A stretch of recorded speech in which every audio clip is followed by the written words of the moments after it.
आदिवासी मंत्री अशोक उईकेंसोबतच्या चर्चेनंतरही आदिवासी विद्यार्थ्यांच्या मागण्यांवर तोडगा नाही।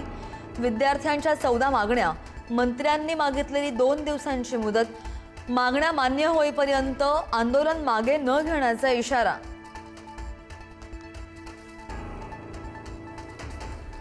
जेवण करून आंदोलन करा, पुण्यातील आंदोलक आदिवासी विद्यार्थ्यांना मंत्री झिरवाळ यांचा अजब सल्ला।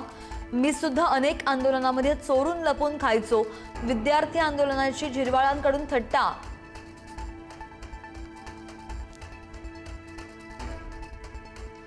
जर आमचं ठरलं तर मुंबईत येणार आणि वर्षावरच येणार, मनोज जरांगे पाटलांचा इशारा।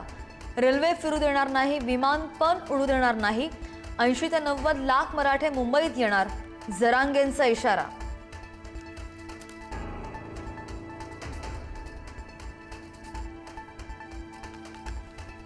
मुंबईतील सार्वजनिक गणेशोत्सव मंडळ समितीची आज मुख्यमंत्र्यांसोबत बैठक। कायदा सुव्यवस्था आणि मंडळांच्या प्रश्नांवर होणार चर्चा। मुलेश्वर दुर्घटनेनंतरची पहिलीच बैठक।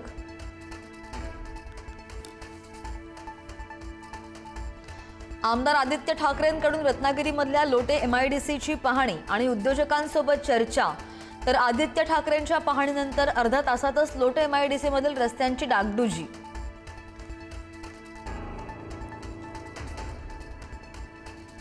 औषध निरीक्षक पेपरफुटी प्रकरणी 6 जणांना अटक। MPSCचे 3 अधिकारी आणि इतर 3 आरोपींना बेड्या। तर पेपरफुटीचा आरोप करणाऱ्या गौरव पाटीलच्या भूमिकेवरही संशय व्यक्त।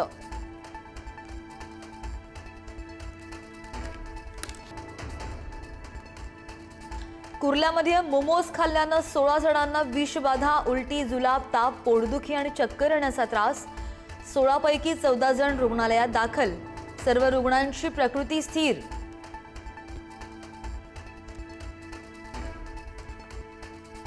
मराठवाड्यामध्ये पावसाची दडी, काही जिल्ह्यांमध्ये 21 दिवसांपासून पाऊस गायब।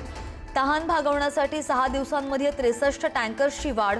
मराठवाड्यामध्ये सध्या 181 टँकर्सना पाणी पुरवठा। उडीद, मूग, सोयाबीन, कापूस करपण्याच्या स्थितीत।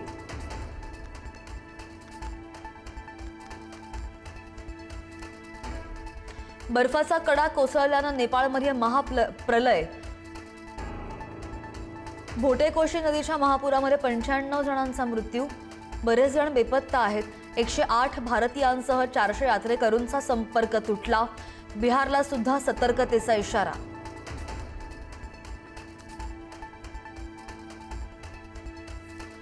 पंतप्रधान नरेंद्र मोदी आज देशभरातील खेळाडूंशी साधणार संवाद। खेलो इंडिया डायलॉगला मोदी व्हिडिओ कॉन्फरन्सिंगद्वारे संबोधन करतील।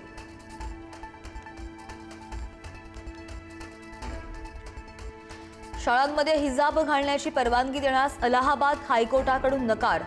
हायकोर्टाच्या निर्णयाचा असदुद्दीन ओवैसींकडून विरोध। आमच्या संस्कृतीला विरोध करणारे तुम्ही कोण? ओवैसींचा सवाल।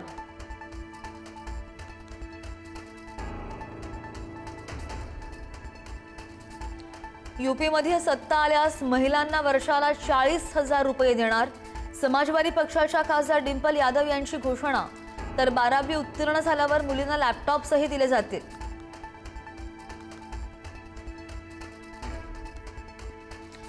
DRDOची उणे 15° तापमानामध्ये यशस्वी कामगिरी। लडाखमध्ये 22,000 फुटांवरून स्वदेशी पॅराशूटची यशस्वी चाचणी। भारताच्या स्वदेशी संरक्षण क्षमतेमध्ये आणखी एक मानाचा तुरा।